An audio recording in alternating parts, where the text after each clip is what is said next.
Is that rain? It's raining. It's not meant to be raining. Welcome to today's episode of Lama Drives, where Von drives and we just shoot the breeze about all things cycling, bikes, training, a bit of behind the scenes of what we're up to. These can be downloaded in MP3. I'll put links below. They're just a general chit chat. First of all, Von, how you doing? I'm good. How are you doing? I'm good. We've gotten some really good outside rides in. Summer's coming. I keep saying that I think summer's coming, but it is. It's not here yet. No, it's a bit rainy today. So we have 2 warm days, 2 bad days, 2 warm days, 2 bad, by bad days, cold days. Yeah. But that's been going quite well. Yeah, I had a bit of a cold, which I think a few people pointed out in the live stream where I was having coughing fits. Oh, yeah. So apart from that, that's going well. Yes. Doing good. By the way, I've got to say, today's hat's brought to you by the guys at Crown Rollers. We saw these guys over at Interbike, and they're the rollers that I thought wouldn't work, and I went over there to tell them how they wouldn't work. I jumped on them, and I was completely amazed at how they work. They sent me a hat for the video that I made, so thanks, guys, for that. Much appreciated. And I'm still wearing my Canadian hoodie. Yes. Which was, I think, unboxed last drive that we did, or the drive before. Yeah, it could have been one of the last two, but it's in memory of Thanksgiving Day coming up. Okay. Yeah. Rock and roll. Do they have Thanksgiving in Canada? I'm going with it. Oh, you're rolling with that. Rolling with that. North America somewhere. Rightio. I'm sure someone will correct this pretty quickly in the comments. Lots of viewers from the US and Canada. So, Von, last weekend, your race that we were speaking about, because you did a lot of base Ks, but you went out and raced. Yes. How did you go? Well, let me start this with I won. So it can only go down from there. Okay, yeah. Good stuff. So that was the State Masters 2 Women's Road Race Championships. That's right. And you are now a gold medalist in that. Yes. Fantastic. So they started all the women together because the entries were quite low overall. So they started everyone together and you just sort of had to beat the person in your grade.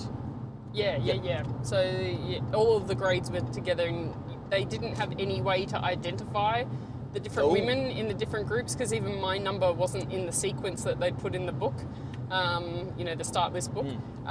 So you had to suss it out on the start line and got that done. But I wasn't feeling that well that week from my cough that I've had. So I was just happy to finish, and it was really tough conditions out there. It was super windy, super warm. Like I went through 2 biddens in 85 kilometres. Woo!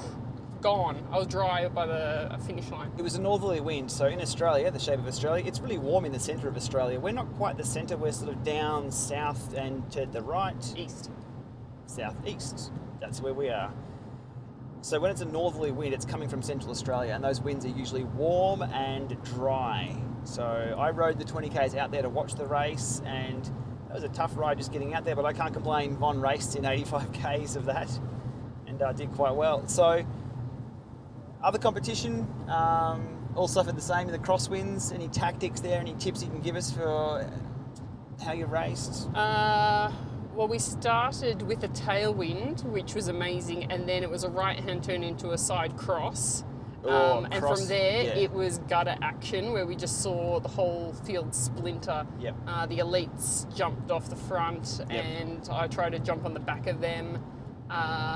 Semi-successfully, and then when we turned right hand into the headwind, it all just splintered again. Just everyone for themselves? Yeah, we had a group of 6 in the end, a mixture of Masters 2, Master 3 women. That was great. Oh, and 4. 2, 3, 4, maybe even a 5 in there. Yeah, good mix. Awesome. Good result. You were absolutely slaughtered at the end. I got a few photos of you laying on the ground there, and you would just hold my bike, throw it, so I knew you had a pretty hard day. Yeah. Yep. Nah, all good. Definitely good. So, we can't not mention it this early on. Zwift New York. The course has dropped. I've had my say about it. I haven't really had my say about it. I've presented what it was. A little bit of behind the scenes on that. My video itself was rushed a little bit because we did get the heads up by a few hours that it was coming. So we had a few hours to make content on it. It was released even earlier than said, so it was a mad scramble. So there was a lot of that in the intro video that I would have loved to have included, a little bit more production I put to that. However, it dropped a little early and it surprised a lot of people. And if you don't put a video out, it gets sunk anyway. Story goes, a little bit short on the video for the introduction of it, but I think we covered enough of it. and what it was all about. What I want to do with those videos is give people a teaser of here's what you'll see when you get home and log in. Okay. And I think I covered that with all the routes, a few of the visuals, and then that's why I was using the speedbot to race the course very fast. Some people picked up on that using a bot. I didn't have time to clip in and ride the thing, so not my typical style of doing intro videos. But we got it out there, got the visuals out there because people want to see that straight away. So that's where it is. And this morning we did a ride through. I used the Elite Dorito, and we did a ride through for, no, it was just the Dorito one. You're thinking of the Drivo and the Drivo 2. There's two of those. Well, the Dorito does have the, Oh, I thought you were going to use a Drivo. Oh, you're up with the terminology. Surprise. So you are up with the terminology. Well, the boxes are all through the house, so. Yeah, that was fine. Yep, the gradients really kicked in. There's a couple of really punchy hills on that. Yeah. However, my question was about you and your experience because, Von, you set up a small temporary pain cave outside of the pain cave. And you were riding New York today. So your take on New York. I think everyone's had their take on New York. What was my take on New York? I liked seeing something new. Mm-hmm. That was good. Now, you were using it on an iPhone, your iPhone 10? Yes, iPhone X. I was using it on, and so it was small, and I couldn't see a lot. But there's a lot of detail in there that you won't pick up on the small yeah, screen. The one thing that got me though was there's some elevated roads that are like glass. Mm-hmm. Yes. And I kept thinking like, I wonder if it's slipping. Like in my mind, I was like, oh, I wonder if this is slippy. I don't even know why, but that was what I was thinking at the same time as riding it. Somebody has said that. It's very slippery up there. I'm going to need like octopus tyres. I just thought, even if they made it like I know it's like a, what's the word, clouded glass that they've used for it. Frosted, yeah. No, but it's not frosted. Oh, because so that would be slippery. Yeah, it's just okay, a different sure. tint, maybe. Yeah. Maybe that's the word I'm looking for. So it's a tinted so it glass. looks shiny now. But I would like to see some surface on that. So like you said with what was that word that you just said? Frosted. Frosted. Yes. I would like to see frosted. You want Von wants the frosted glass upgrade on the elevated roads on a virtual world that you train on. What a weird world we live in. What a very... I hope you're still with us. I hope you're still with us here. Yeah, We've got a whole list of things to go at through. At the same point in time, I enjoyed seeing the trains underneath those roads flying fly cars. through. Dallas Corbin? Did you see Dallas at all? I couldn't. Lilu? I couldn't even tell that with my tiny phone that I was using. Yeah. Okay. So I was in the outer pain cave, I guess you could say, not the inner one. I did a quick setup this morning because it was a surprise rain shower that came through. We were expecting it earlier, and it came a bit later, which meant I couldn't go out for my group ride this morning. It was pretty much cancelled. Yep. So I didn't even know you were doing it actually, because I was in the inside. We had the doors closed. We had the whole thing set up on my Instagram. If you're really super quick, actually it might be gone by now. I'll add it to my favourites so it can be on my Insta lives. About the behind the scenes setup. Somebody didn't realise I actually used a green screen. They thought it was the technical term for something I used in the software. No, there actually is a massive green screen behind me because what we do with that is the green screen becomes like removed from the picture. It removes all the green and you replace it with Zwift. That's how the green screen stuff works. So I'll put that up on there if you want to see it. So that was all set up in the pain cave. That's why Von was like, oh, I'll do a little session elsewhere. Cool. Okay, so your take on New York. On the iced roads, do you realise that on the Tax Neo, they do road surface simulation. They could actually make that icy. They could make that slippy. They could make it slippy, even on the corners. So what could happen is, if you were going up, but it's only related to the Tax Neo at the moment because it's the only trainer with that technology that can slip the pedals out. You know how you go over the bridges on the Tax, like the cobblestones, in the Watopia section and the gravel. Yeah. So they could do that. They could make that ice on the Neo, but then you'd have people on the Neo slipping around. And then people and other trainers not slipping around. But again, this is where the future can go when there's more standards. Well, isn't it supposed to be the future? Well, I've got to say, it may be set 100 years in the future, but we still encountered trainer dropouts 100 years in the future. Today, I had both FEC selected for the Dorito, but I was getting dropouts early on, and then I moved my little ant stick because I've got that room had a lot of stuff going on. I think there's 8 or 9 USB devices on that mini PC, so I moved my ant stick a little closer. Fine, from there on. I may have a confession.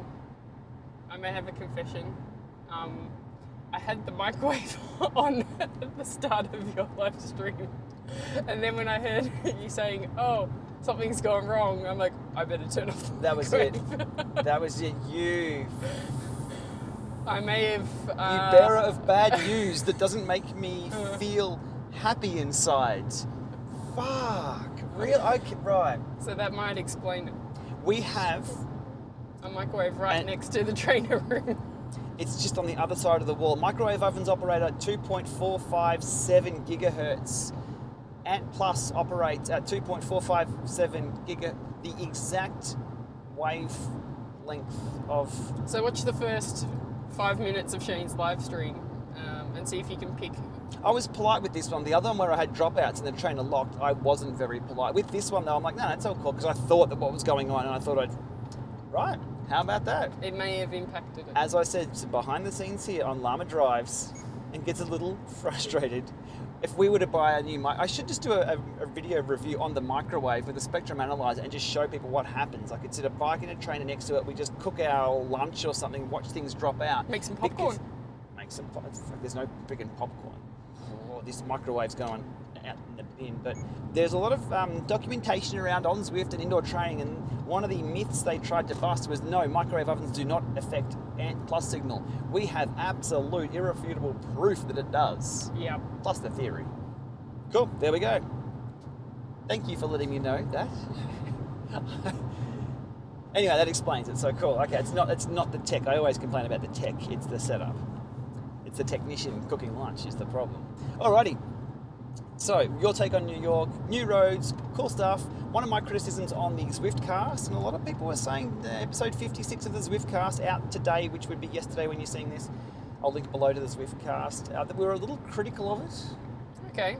I think we're three of us on the Zwift cast are old men who yell at clouds, I think. We've been around a long time. So, in what way were you critical? It's the same experience. Well, that's irrefutable. It's the same thing. It's just Zwift Well, with a different I think we expected something a little different, or maybe a changing gameplay. Look, April 1st, we saw Paperboy on Zwift, who you had pixel bikes and you were throwing paper at targets to gamify it a little bit more.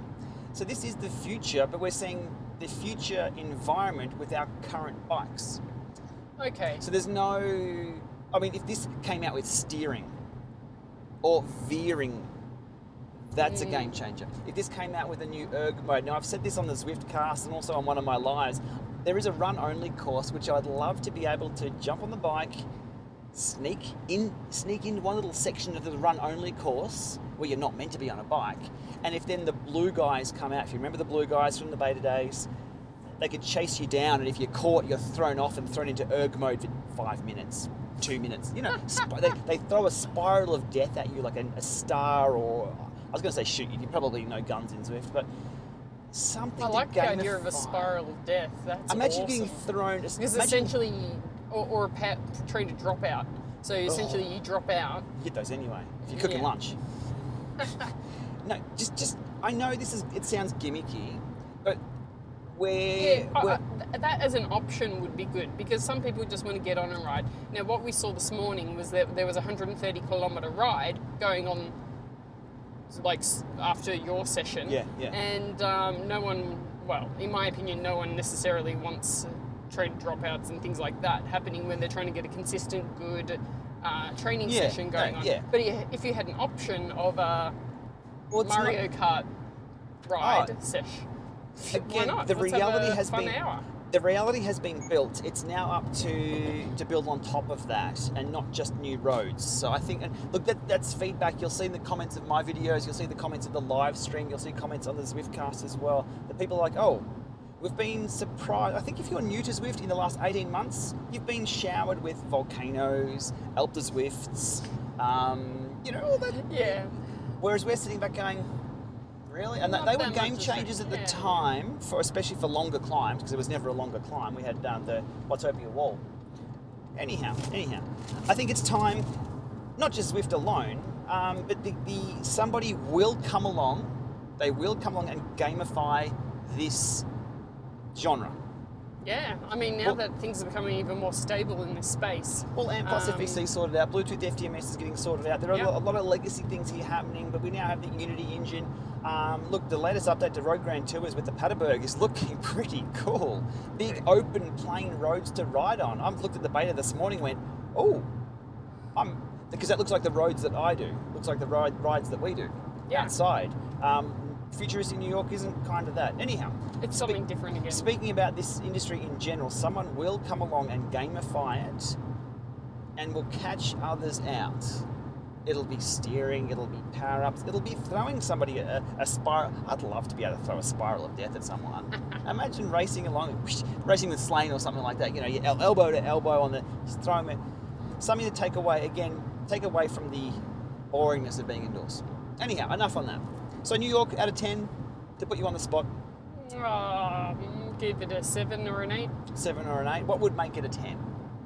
To put you on the spot, version 2. I didn't get a massive wow factor, I have to say.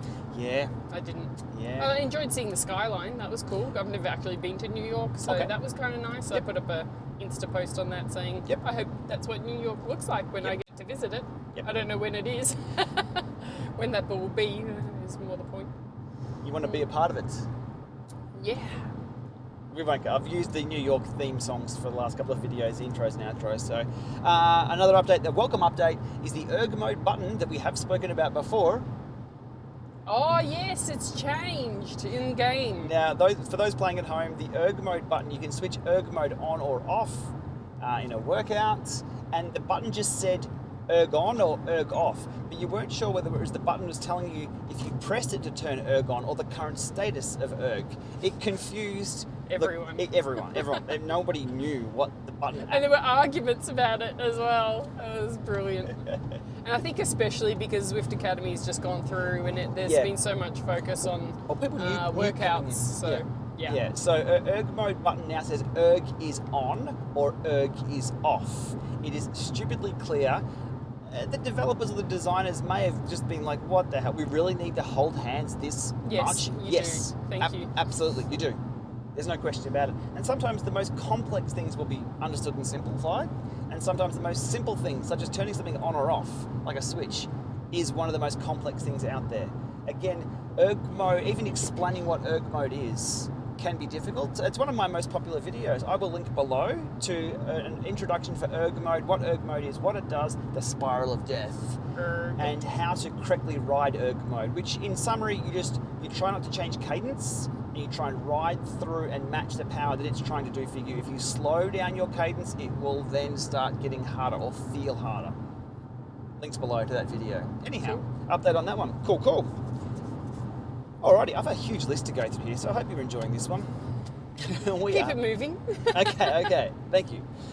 Ride Daylesford's coming up this weekend. We will be doing the 146 kilometre supported ride route, which is, you probably see out the side here. It's nice, big, beautiful open farmland. It's not. Hopefully the weather's a little nicer than this next weekend.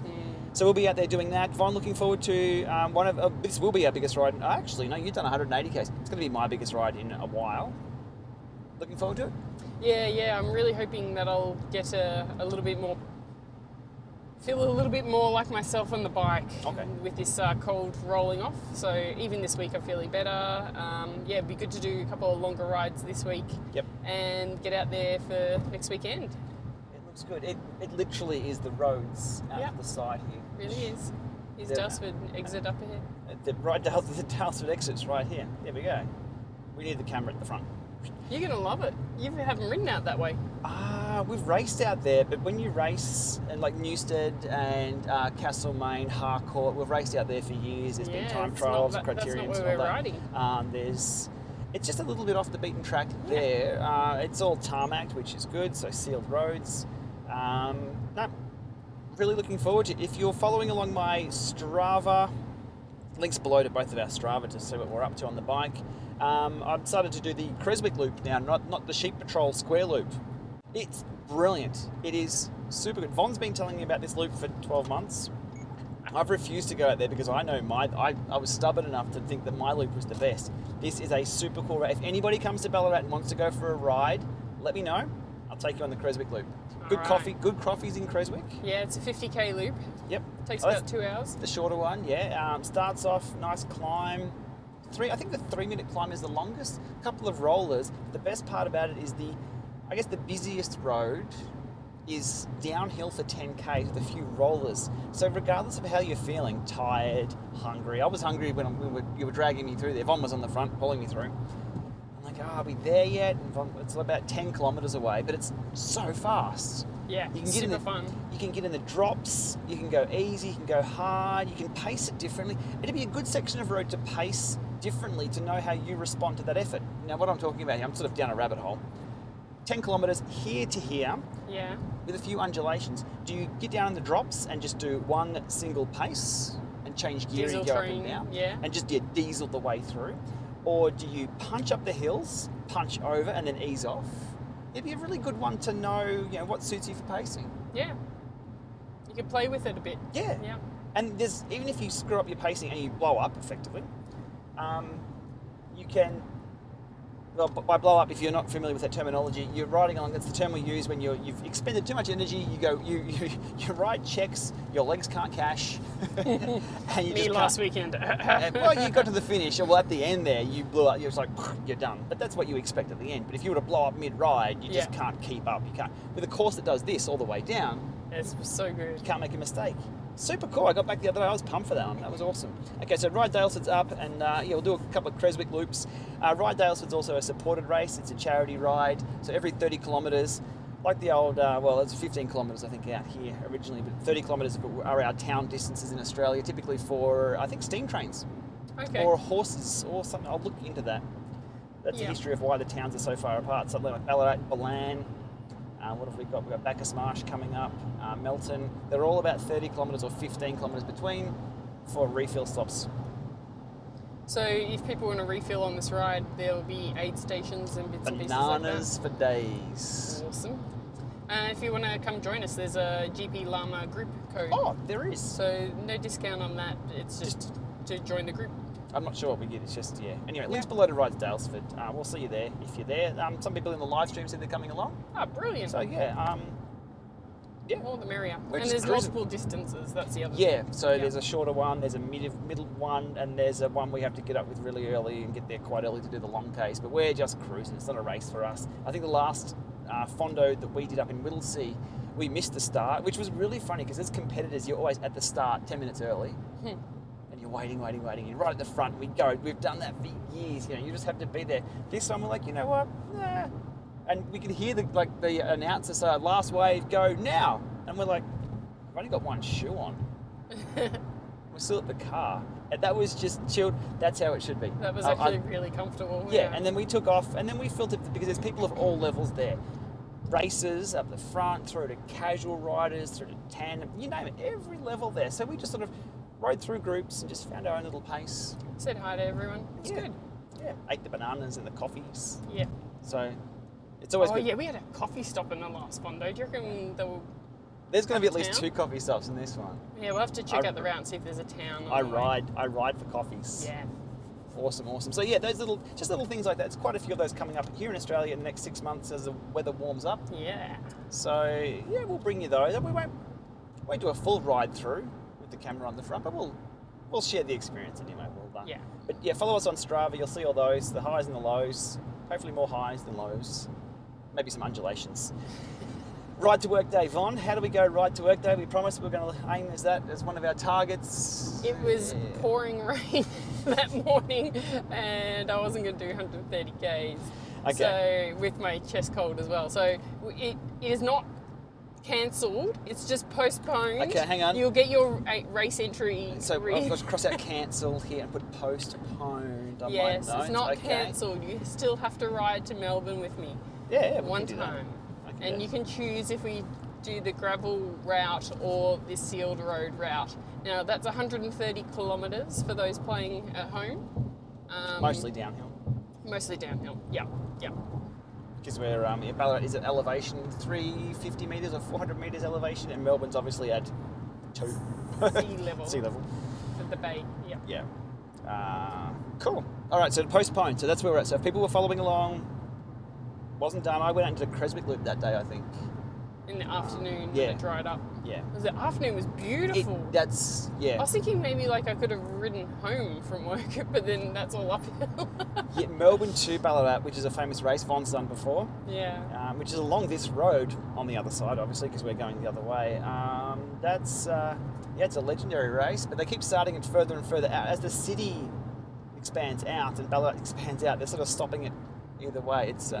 They're switching it up, but there's still a bit of a legend of that race. Speaking of races and rides and things like that, Cadel's race, or Cadel's people ride, Cadel Evans Great Ocean Road Ride. It's called the GORK or something like that. It's got a huge long acronym they use for the name. Pro Tour race, World Tour race, UCI level. That happens at the end of January every year. That has been confirmed for funding through to 2022. Hello. We got an email this week about that, which is awesome. So good for cycling in Australia. That's also when we have the Road Worlds here in Australia, in Wollongong. Wow. I'm not sure we've mentioned that. So it's all the way up, which really... So for the next 4 years, here in Australia, I think cycling will do all right. It's pretty healthy looking. They'll want to keep the momentum going up, I'm sure, with different events. And I really enjoyed doing the Cadel Evans Great Ocean Road race in January this year. We were doing with Tula. Yep. Well, Von's raced that before in the women's race, the professional level. That really was the pro race for that. Our team member won. Yeah, you got up in they got up in a win with Rachel Nayland in the team. Now it's gone. They're including a people's ride every year, so the Cadel's People's Ride, which is the same route. There's a family ride called the Vegemite Ride, or it's sponsored by Vegemite. Hopefully everyone knows Vegemite. I'd have a few Vegemite sandwiches during the morning. I would. Yeah. Definitely. Let us know your thoughts. Have you tried Vegemite? Highly recommended as Vegemite and cheese sandwiches. One thing people don't get right with Vegemite is the ratio. Yeah. You've got to have the butter to Vegemite ratio right. If you were to have a spoonful of Vegemite, and I'm, no. It's not like Nutella. It's not like, what else do we have? Peanut butter or something like that. You can just eat it out of the jar. Well, I can. Vegemite it's a ratio thing. Yeah. But the Vegemite ride for the young ones and the families. That's kind of cool. That's cool. So Cadel's Road Race, that's coming up in late Jan. But look, that's just after the Tour Down Under. So... So January here in Australia for cycling is fantastic. There is so much happening. I think we've gone through it a few times, but you've got Bay Crits, National Championships. We have Tour Down Under, Cadel's Race, and Herald's on Tour. There's just local crits happening, local races. There's just so much going on. I am pumped for January. I can't wait. It's also about getting out there ourselves and riding and having, if we're not racing the pros, obviously, we'll be out there riding around, watching and having our own experiences. So it's what we do over at Adelaide every year. We book our holiday, go over there, we check out the pros, check out the scene, but then we go off and ride at Green Hill Drive or Green Hill Road up to Mount Lofty. We do a few sneaky loops around the south of Adelaide. It's just down to the beach. Can't wait. Good fun. Can't wait.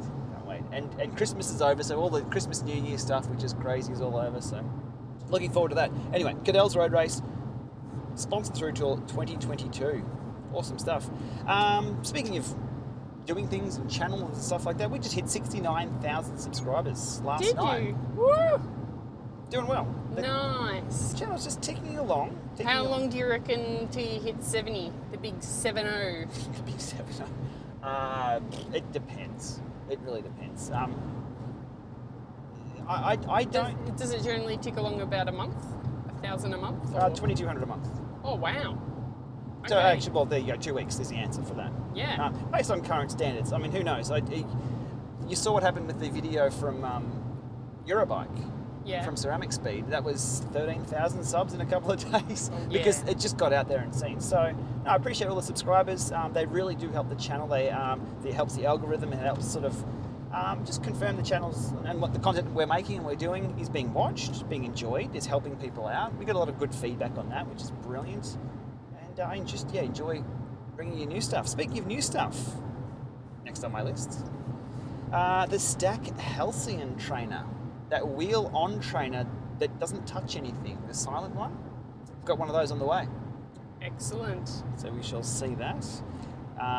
Looking forward to having a look at that. So we'll have to nominate a rear wheel to have the magnets and bits and pieces on there. So the Stac Halycon trainer by Stac Zero it's a wheel-on trainer and it works with magnets. So you put magnets on a spare wheel, and that's effectively your flywheel, and it works by moving little other magnets in and out, and that's how it does the resistance. People look at that and go, oh, that's really unique. It's pretty much how every trainer works anyway, effectively. But you can just see it on these ones. Very keen to put it through the Lama lab tests, especially those 20-second over and unders. 150, yeah. 350, 150, 350 for resistance change, ride feel. What's the experience like? Because like what we see a lot of reviews and a lot of PR sheets and press releases about here's what things are and here's the specs. Okay, what's it like? What's the experience like? Do you jump on and go, wow? Do you jump on and go, meh? Because, yeah, that's what we're about. So we'll find out. Ray was pretty positive about it and his experience on it. Decent rainmaker. So yeah, let's see how it goes in the test. Yeah, so I'll put it through the Lama lab test. And we'll report on that. Other things, the Pioneer power meter that I've had on the bike for the last week, that's still work in progress. Beautiful looking power. I love Dura stuff. It's just engineered right. Nice polish, finish. It's a very neat looking unit with the pod on the... Yeah, I've changed the pod colour to blue because blue's my colour. So I'm getting the head unit because I'm only using the bolt at the moment, or the element. I've come up against a few issues for my use on it. So I'm just going to get another head unit, the actual official head unit for it, and we'll go from there. So stay tuned for that. Should be a bit of fun, but there's always something happening in the background. If I'm ever riding, there's 2 or 3 power meters happening. There's other tests or rumble strip testing. There's a few things going on behind the scenes, which we'll dive into when it's time to show. Okay, one final topic for today, which we have to discuss because everybody's discussing it: eSport and indoor cycling as an eSport. I just want to ping Von about this one. Didn't really prepare you for this one, but I'm just going to ping you anyway. Given that you work in tech, you ride bikes, you've been involved in eSports for cycling. You were over in Vegas racing with us, representing Australia. And you know the scene. Obviously, I talk about this quite a lot. At home, we live and breathe this industry or genre. And yep. What's the question? Okay, my question is: does an independent body need to be set up to represent e-cycling, or can Zwift do it themselves as a standalone? Because we've seen Zwift approach the UCI to ratify rules and regulations and all that sort of stuff, but you're not seeing Trek talk about bike regulations to the UCI. It's the industry talks about the UCI comes up with the rules, they sort of drive it themselves. So hang on, roundabout, I'm down a rabbit hole. Let me pull my rabbit out of the hat here. So to my Trek example, Trek aren't going to the UCI saying, we've got this new bike, this is the new bike, we're going to create a new sport around this new bike. Here, UCI, you make some rules around this. It goes the other way. The UCI actually make the rules first. So are we seeing Zwift approach the UCI saying, here's our environment, we want rules around our platform, you guys make the rules, and we're going to make a brand new sport, but that's only Zwift. That's going to exclude a lot of people. If Zwift have the money to do it, great. And they've got the popularity to do it, sure. It's super popular. But I don't want some brilliant discussions or brilliant people and brilliant companies not involved in this. Because we'll only get halfway there to something awesome. That's my take. Your thoughts? Does that make sense? So I just want to pull that apart a little bit because you touched on something really interesting, even in your analogy as you were describing it. Rabbits, so where hats. you said about Trek coming up with a new bike. Yep. Have we heard anything from the UCI around e-bikes and smart bikes and any racing in that space? They are investigating an e-mountain bike race or e-mountain bike racing. I'm not sure whether it's a world championship or maybe a part of the World Cup or something like that. I won't sit on the fence with e-bikes. I won't sit on the fence and say, oh, let's embrace this technology. No, get out, go. You've got to stand alone from the sport. Anything that is human assisted or motor assisted. What's the end game for that? The end game for that is we're racing motorbikes. That exists. So yeah. I totally get, like e-mountain bikes. If you're a downhill mountain biker and you love bombing down trails, weight's not a problem on the bike, and you want to get back up the top, cool. Pedal assist, get up to the top, fine. But should it be disconnected in competition then? should So even be in competition. It needs to stand alone. So, but whether the UCI are the ones to ratify that, or do we have... I don't know. It's a really weird grey area, I think, especially when it comes to esports, because you've got there's rules and regulations around the sport, anti-doping, what equipment can be used, etc., etc., etc. But the UCI don't dictate reality. You know, you've got gravity, you've got wind resistance, you've got external factors such as road surface, and you've got all... UCI have nothing to do with that. But now, in the virtual world, they're saying, do the UCI have to then regulate what gravity is simulated, what wind resistance is simulated, what road surface is simulated? This is bigger than just... Yeah, okay, so on to the second part of your question, which was around should Zwift be involved in organising the eSport league or head governing body? Is that the correct question that you're asking? Or me? should it be an independent body that they're a part of? Right. Or Which is what I'm obviously... You were saying that the UCI should be as the other alternate. I recommend that a third party or a consortium be set up where you've got multiple people come together to be able to have their inputs. Now, whether or not that ends up being that Zwift is the end target platform for that, I don't know what the answer would be for that.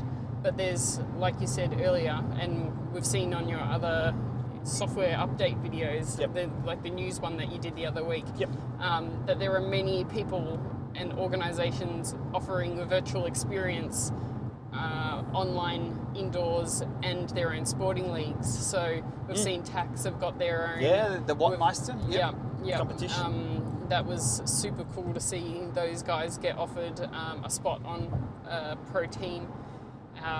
And there's been other cases of that have Zwift and Canyon and that have done their own thing, and through Data and those kinds of things as well.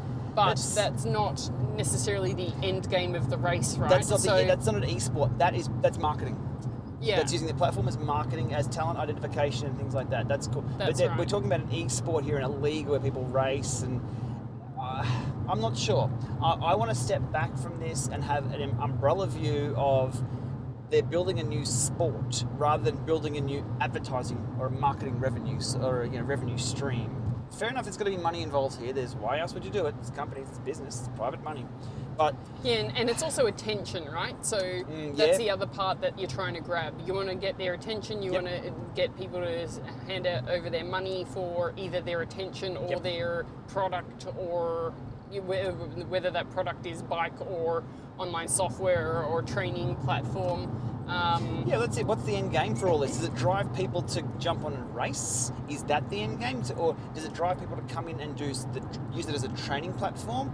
There needs to be a lot more of, I guess, in the looking of identification of what platforms are, what they're for, and what the end game actually is. Because I can guarantee you, we're being told this is going to be an emerging esport. This is going to be, everyone's going to start... People have been streaming this stuff for years. I'm not joking. If you're only just new... People have been streaming Zwift for a long time, and there's been a ton of resource thrown at the racing side of things as well. So we keep being told this is going to be the next big thing. No, it's not the next big thing. It exists now. Let's address what works and what doesn't. Let's not dance around the fact that Dota and these other e-gaming leagues have a ton of cash. Esports cycling doesn't. Why not? What's the issue? Is it the regulation? Are we chasing the wrong rabbit? I don't know. I don't have answers for that. I'd love to be involved in a think tank, or just maybe involved somehow, because from what I see, I stream my rides. My rides are more about interaction with viewers than actually racing or riding, because I don't watch the live racing unless I know someone that is racing or I'm involved. It's not engaging enough for me. No, I don't know. There's no answers here. But what I'm saying is that, and one of the reasons why I've listed this one as a topic point here is because we have Kinomap attending the Paris Games Week next week, and I've been invited over. I can't quite get to Paris because it's not just next door, but they've invited me over. If I was in the area, I would have been there as a guest, but maybe next year. Paris Games Week. Now we're talking games, not sporting, and they're there to showcase their platform as a way to do physical esports. which we've discussed quite a lot. Okay, So like they're- Wii they're- Sport, that kind of concept. Well, absolutely. So Wii Sports with the tennis racket and the bowling, you've actually got to do a movement. Well, obviously, KinoMap is the indoor cycling. Yeah. They also have rowing, running. What else? They've got treadmills. They've got tons of stuff for the KinoMap platform, which is quite big in France there. Yep. So they're showing that. Now that's coming from the Paris Gaming Week. Has all the eSport leagues there. We have Fortnite has its own stand. 350,000 attendees to Paris Games Week. How does that map against Eurobike? That smashes Eurobike. That beats Eurobike. So potentially, and what I'm like, The exposure of that. if we're is talking about this amazing. being an eSport, we're talking about this being huge. Why isn't everyone there at something like this? Are they?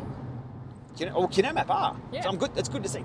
But if only Zwift are talking to the UCI, do you see what I mean? That progress made over here in the e-gaming leagues, and maybe talking to the proper gaming leagues, professional gaming leagues over here. I mean, they're right there. They're eating at the same cafeteria, Yeah, so I to mean, speak. people don't separate. It's gonna be- invest physically in gaming, like in things like those games that you mentioned. They're spending hours upon hours and hours Because you can. in doing that, and investing so much of their life in doing that. You can't do that on an e-sport game, though. That's the problem. Well, we kind of do on the bike already, right? Yeah. These guys. There's a limitation right there of physical esports is that you are limited to only a few hours a day. You can't sit there for 16 hours and ride because you're never going to win a race riding for 16 hours unless it's an enduro. And no one ever will watch an indoor online endurance bike race virtually. Full stop. They would tune in and out. That might be the case. There we go. Yeah. Not good for advertisers. 45 minutes probably max. 15 minutes I'd enjoy. I'd watch a 15-minute race if it was gamified, if it was changed. Again, that experience. If I was watching people getting chased by virtual dogs and screaming and getting thrown into spiral of deaths, that might be worth watching. Especially people's reaction when they get hit with a spiral of death for the first time. Yeah, well, and that's where I think a bit of live cam action to show the human reaction to the virtual outcomes is interesting. And that's what you see during an e-sport league, right? You've got the gamers, there's a camera on them, there's also the gameplay as it's being played out as well. When it's professionally produced, absolutely. I have no problems at all seeing professionally produced e-sport league stuff up on big stage like we were in Vegas. Yep. That was done really, really well. Looked slick, looked really good. Yeah. One thing that turns me off, even gaming in general, is how amateur people are with webcams at home. Poor lighting, poor audio. No one wants to watch rando dudes sweat. I'm surprised people are watching a few of my live streams, but it's not about me writing, it's about the Q&A and things. So I just don't want a whole series or league to be told the it's professional, it's awesome, and it's just these dark pain caves where you can almost smell the sweat coming. That's not fun. Anyhow, interesting discussion topic. I don't think there's any Did you see quick the, answers.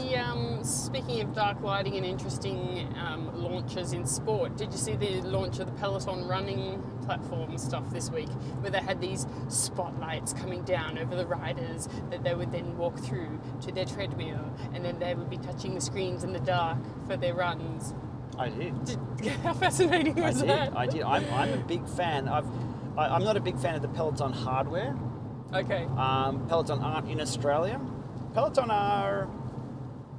They're spin studios, cross between Zwift, cross between indoor stuff. Like they're live.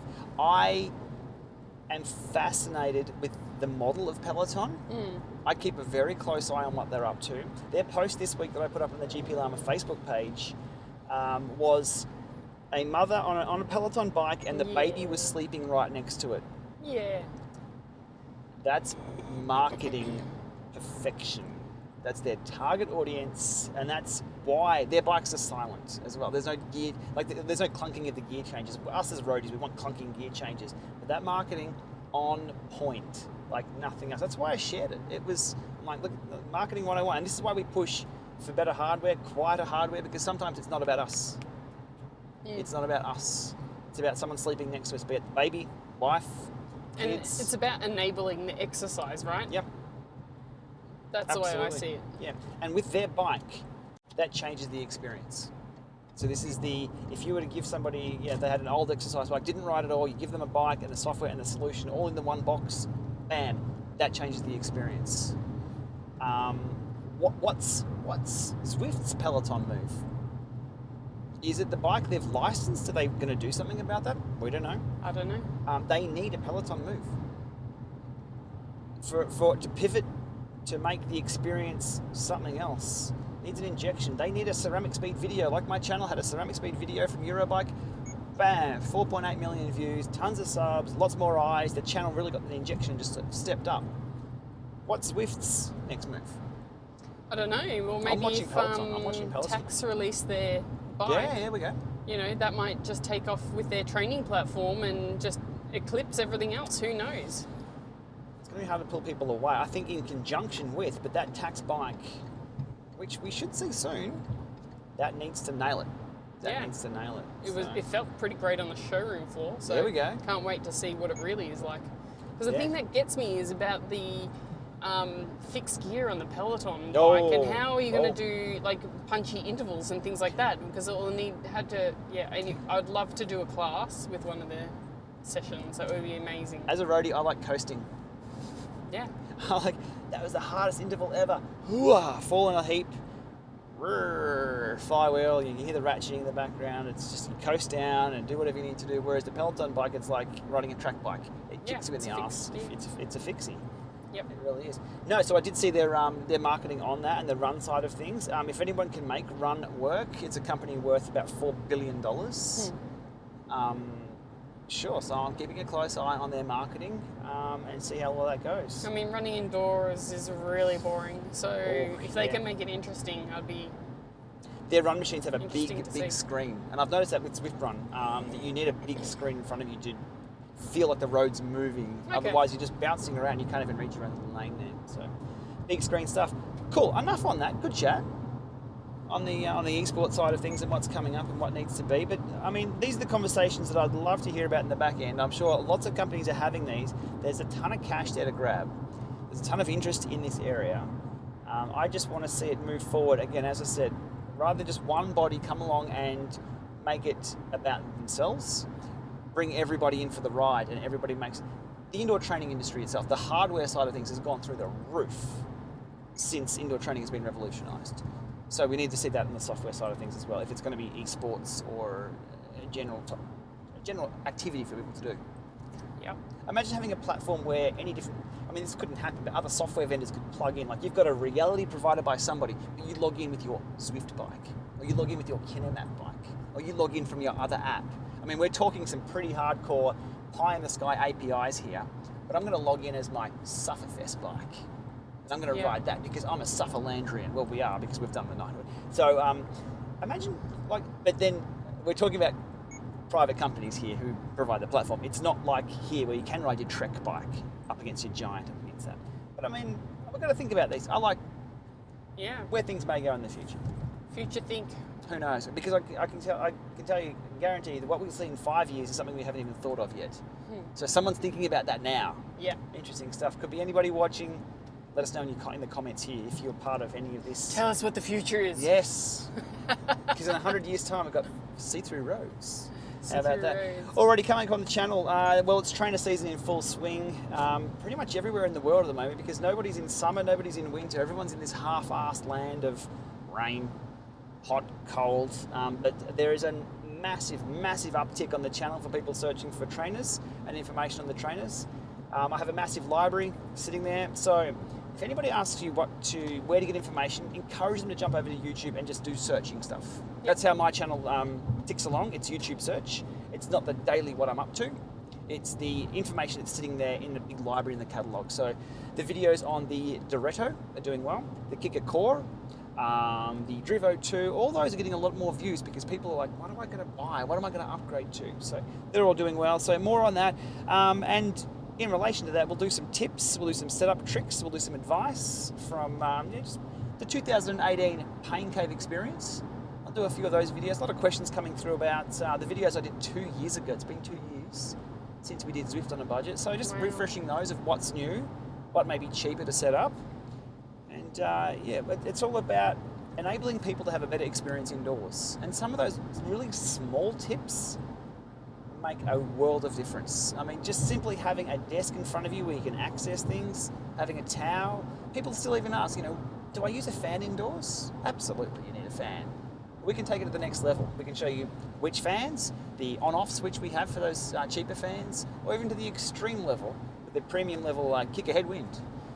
Yeah. So we'll cover all those in the near future as well. So I'm looking forward to making those. And if you've got any questions, comments, tips to share yourself, let me know. Hit me up. Von, thanks for coming. Thanks for driving. I couldn't do it without you, Shane. That's cheesy.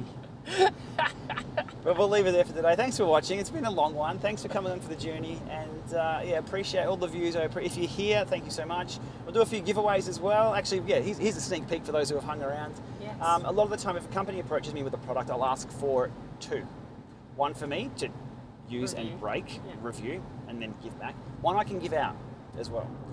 Because I want to provide value, not only just informational, but just give things away. We've done the Element Bolt giveaways, they've done well. A few water bottles from Zwift here and there. So I'm looking at ramping that up as well because I love getting free stuff. That's why I started years ago. Everyone loves a free sticker pack or a free bottle swag from the Tour Down Under.